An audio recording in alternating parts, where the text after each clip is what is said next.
The morning my son Kevin brought Amanda home for the first time, I was underneath the kitchen sink fixing a leaking pipe that had been dripping for weeks. I had grease all over my hands and my old work shirt was torn at the shoulder. I heard the front door open and Kevin calling out, "Dad, we're here." I took my time finishing the joint before I crawled out from under there. Amanda shook my hand with that polite smile people give you when they're already sizing you up. Her eyes swept across my living room, the worn-out La Z-Boy, the old 32-inch TV, the stack of library books on my coffee table. She smiled wider and said it was nice to meet me. I smiled back and didn't say much of anything. That was 22 months ago. If I had told her the truth that day, everything that happened after would have gone very differently. Not for me, but definitely for her. My name is Donald Brooks. I'm 58 years old. I drive a 2012 Chevy Silverado with 180,000 miles on it and a dent in the tailgate from when I backed into my own mailbox 3 years ago. I buy my work clothes at Walmart, and I cut my own grass every Saturday morning.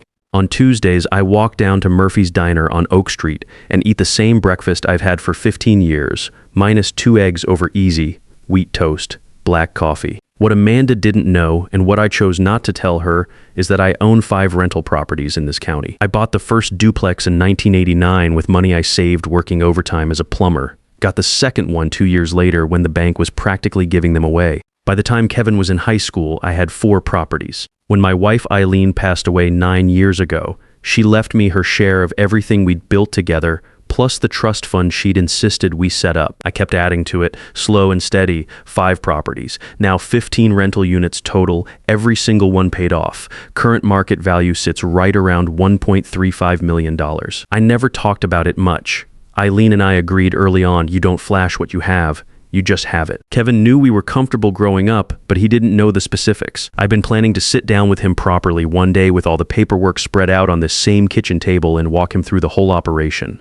I was waiting for the right time. I was still waiting when he called to tell me he'd proposed to Amanda. I remember sitting in my truck in the driveway after that phone call, just holding the phone and thinking, not because I didn't like Amanda, I barely knew her then, but something Kevin said stuck with me. He said, "She thinks it's really sweet, Dad, how simple you keep everything." He was laughing when he said it, meant it as a compliment. I thought about correcting him right then.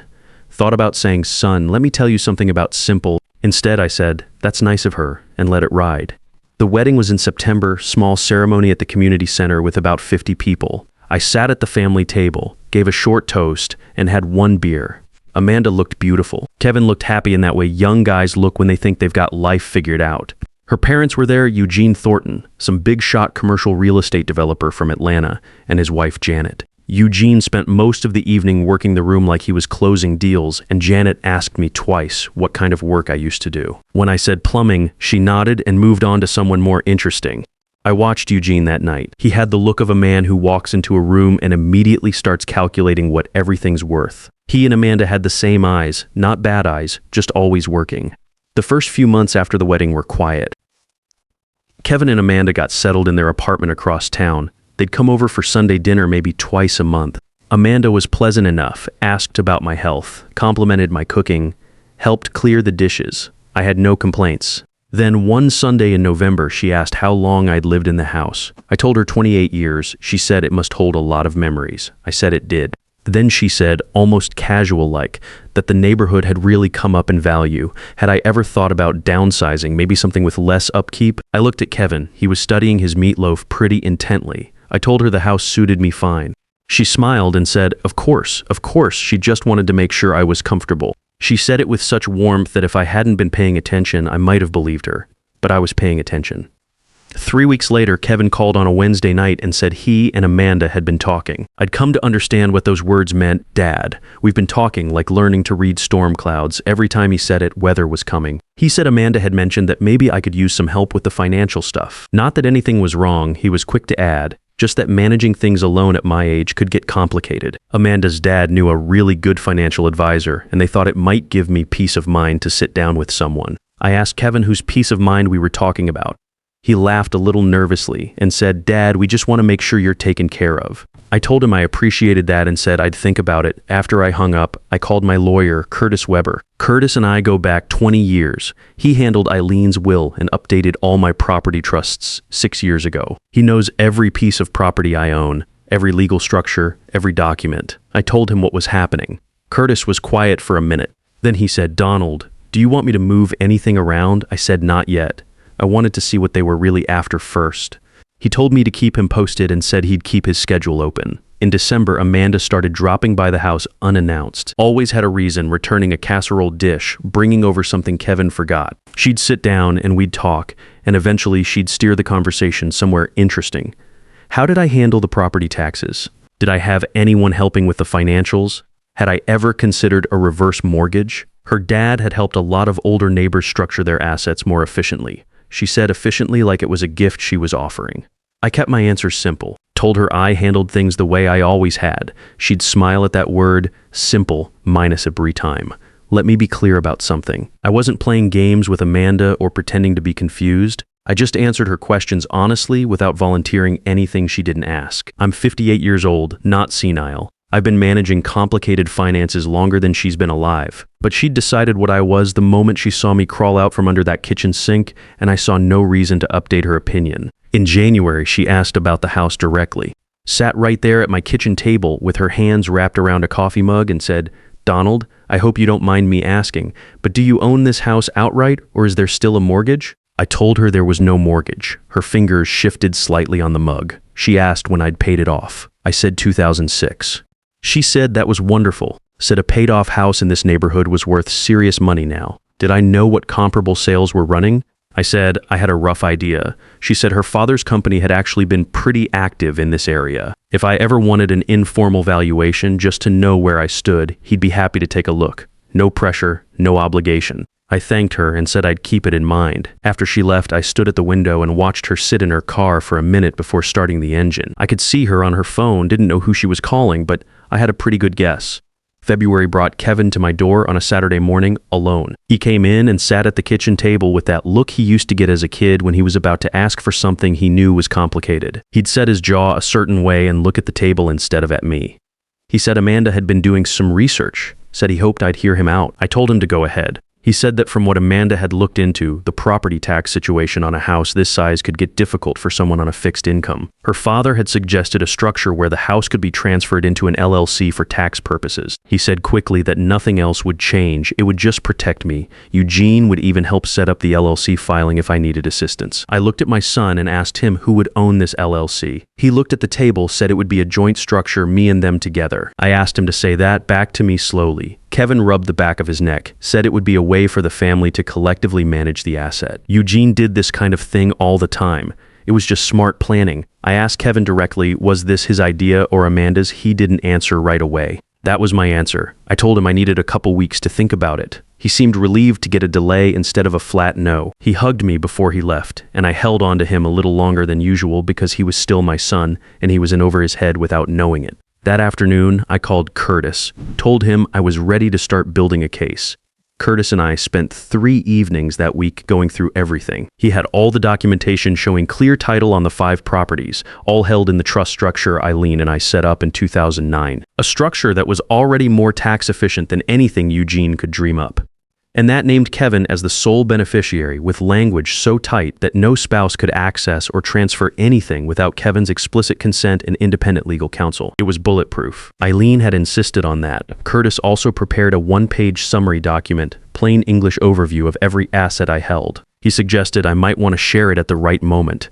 I thanked him and put it in the folder in my desk drawer. In March, Amanda asked if she could bring her father by to meet me. I said sure. Eugene showed up on a Saturday afternoon in a BMW that still had the dealer plates on it. He was well-dressed and had the handshake of a man who practices it in the mirror. He admired the house, said it had good bones, said the lot was exceptional for this street. We sat in the living room and Eugene talked for a while about market conditions and estate planning and generational wealth and tax efficiency. He was smooth. Under different circumstances, I might have enjoyed the conversation. Then he unfolded a document on my coffee table, LLC operating agreement, draft copy. My name was listed as founding member with 40% interest. Amanda's name and Eugene's name together held 60%. The assets listed for contribution included primary residence at 1247 Maple Street. Eugene explained it carefully, said it was purely protective. I'd stay in the house as long as I wanted. The LLC would just allow the family to manage the asset together and avoid probate complications. Said it was what he'd do for his own father. I looked at the document for a minute, asked Eugene what he knew about my financial situation. He said what Amanda had shared. Retired guy, fixed income, paid off house. I nodded, asked if he'd done any independent research. He said he hadn't felt it was necessary. I stood up and excused myself for a moment, went to my desk and took out that folder, came back and sat down, set it on the coffee table next to his LLC agreement. I told him I wanted to share something before we went any further. Opened the folder and slid Curtis's one-page summary across the table.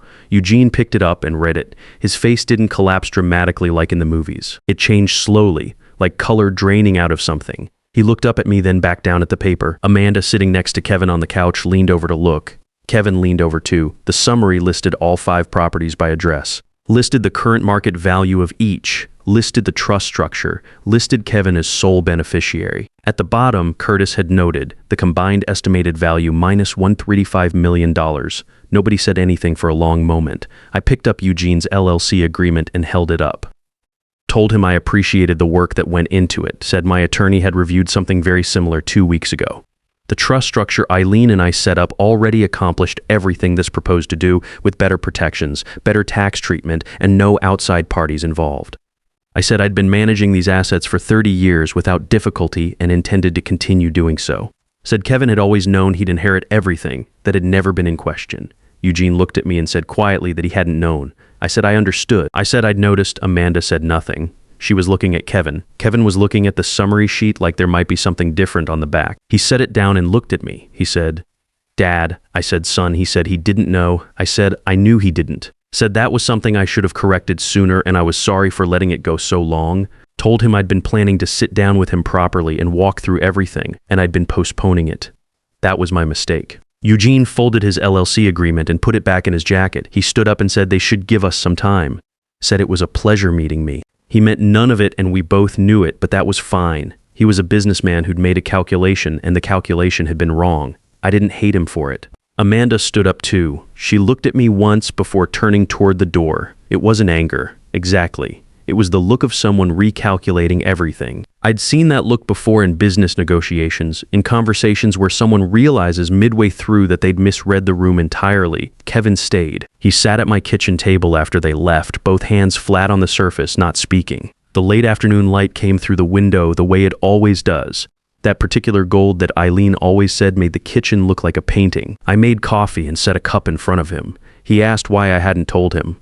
I said I'd been asking myself the same thing. Part of it was old habit. Eileen and I kept things private for so long it became second nature.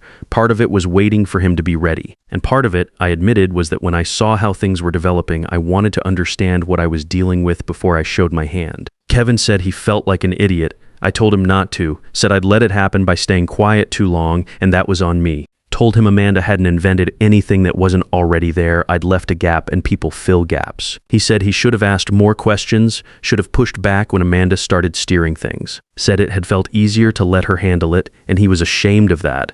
I told him shame was only useful if it led somewhere. He asked what he should do now. I said that was between him and his wife. Said it wasn't my place to give marriage advice.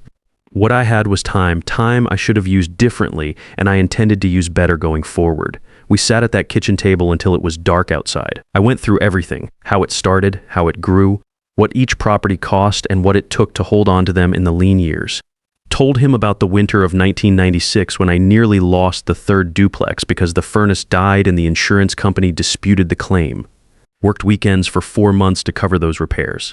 Told him about the deal I almost made in 2002 that would have overextended us, and how Eileen sat me down and said, "Donald, we are not doing this." She was right, as usual. Told him about the trust, about Curtis, about what Eileen's instructions had been. He listened to all of it, didn't check his phone once. Near the end, he said she thought you were just a regular retired guy. I said I was. He said, "Dad," and I said I meant it. Told him I drove the same truck because it ran fine and I liked it. Bought my clothes at Walmart because clothes are clothes. Fixed my own pipes because I knew how and I liked knowing how, and there wasn't anything about any of that that changed because of what was in a folder in my desk. He smiled a little and said that was very me.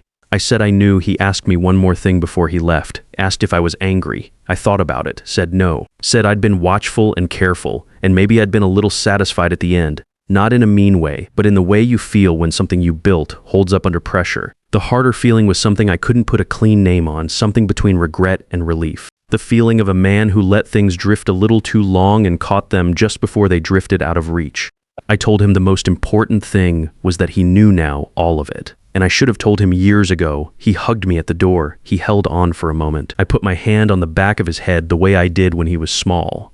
After he left, I stood on the porch in the evening air. The neighborhood was quiet. The oak tree in the front yard that Eileen planted the year we moved in was coming into its spring leaves. I had been meaning to have the lower branches trimmed, and I kept forgetting. I went inside and called Curtis. He picked up on the second ring. I told him it was done. He asked how it went. I said it went the way things go when you're patient enough to wait for the right moment and you have spent 30 years making sure you have something worth waiting for. Curtis laughed. He said Eileen would have loved this. I said I knew she would have. I said she would have had something specific and pointed to say about Eugene's BMW. Curtis laughed again. He told me to get some rest. I locked up the house and turned off the downstairs lights. I walked through the kitchen where Kevin and I had sat, where that gold evening light came through the window that Eileen always called her favorite thing about the whole house. I turned off that light last. I went upstairs. I set the folder on the nightstand on my side of the bed. I slept the way I have learned to sleep over these years. Not perfectly, not without weight, but soundly. The sleep of a man who built something slowly and carefully and watched it hold. 3 weeks later, Kevin came by on a Sunday morning alone. He came in and sat down and told me that he and Amanda had been doing a lot of talking. Real talking. He said the kind they probably should have been doing for a while. He said Amanda had admitted that her father had pushed the idea harder than she had let on. He said she was embarrassed. He said they were working through it, but it was going to take time. I told him I was glad they were talking. He said she wanted to apologize to me in person and asked if I was open to that. I said of course. She was his wife, and that made her family, and I hadn't given up on family in 58 years. Wasn't about to start now. He nodded and looked at the table for a moment, then looked up. Said, "Dad, thank you for not giving up on me either." I told him there was never a version of this where I gave up on him. Not ever. That wasn't something he needed to thank me for. That was just the job. We had breakfast together that morning, made the eggs the way he likes them, scrambled but not too wet, and we ate at the kitchen table where 30 years of decisions had been made, where Eileen used to sit across from me with her coffee and her opinions and her stubbornness that I loved more than I knew how to say. During breakfast, I started teaching him about the properties, which ones had been the best investments, which ones had given me the most trouble, how to read a rental market, how to spot good tenants from the applications, how to handle maintenance without getting taken advantage of. Kevin listened to everything. He asked good questions, practical ones about cash flow and tax implications and long-term planning. I could see Eileen in the way he thought through the problems, that same careful consideration she brought to everything. 2 months later, Amanda did come by to apologize. She sat at the same kitchen table where she'd asked all those questions about mortgages and reverse mortgages and property taxes. She was different, quieter, more direct. She said she was sorry for trying to manipulate me, sorry for putting Kevin in the middle, sorry for bringing her father into it without being honest about what they were really after. I told her I appreciated her coming by. Said I understood how things could get complicated when family and money mixed together. Said what mattered was that we were talking about it now instead of letting it fester. She asked if I could forgive her. I said there wasn't anything to forgive. Said she'd seen an opportunity and she'd gone after it. That wasn't evil, just misguided. Said the only thing I'd ask was that she be straight with Kevin going forward about money and everything else. She promised she would. I believed her. People can change when they get caught and have to face what they've done. Not always, but sometimes. And Amanda seemed like one of the sometimes. Kevin started coming by every Saturday morning after that. We'd have coffee and go over the rental properties. I taught him how to read the maintenance schedules, how to handle tenant complaints, how to plan for major repairs. He had a good head for it, better than I'd expected. 6 months after the LLC meeting, I had Curtis add Kevin's name to all the property management accounts. Not as an owner yet, but as an authorized manager. I wanted him to learn the business from the ground up, the way I had. By the end of that year, Kevin was handling most of the day-to-day operations. I still made the big decisions, but he dealt with the tenants, coordinated the repairs, managed the books. He was good at it, better than good. One evening in December, almost exactly a year after Amanda had first asked about downsizing, Kevin and I were going over the year-end numbers at my kitchen table. The properties had done well, occupancy rates high, minimal major repairs, steady cash flow. Kevin looked up from the spreadsheet and said, "Dad, I get it now. Why you didn't want to change anything. This isn't just about the money." I said he was right. It wasn't just about the money. It was about building something that lasted, something you could pass down, something that would take care of the people you loved long after you weren't around to do it yourself. He nodded, said he understood why Mom had insisted on the trust structure, said he was grateful for it, and for everything Eileen and I had built. I told him that was the point. That was always the point. We finished the books that night, sitting at the kitchen table where it all started, where Eileen used to balance our checkbook every month, where I'd first explained to a young Kevin why we couldn't afford the expensive sneakers his friends had, where the morning light still came through the window and made everything look, just for a moment, like it was exactly enough, because it was. It had always been exactly enough. Sometimes the greatest wealth isn't what you own, but what you choose to protect and the wisdom to know when silence speaks louder than words. They say money changes people, but I learned it just reveals who they really are and who deserves to inherit not just your assets, but your values.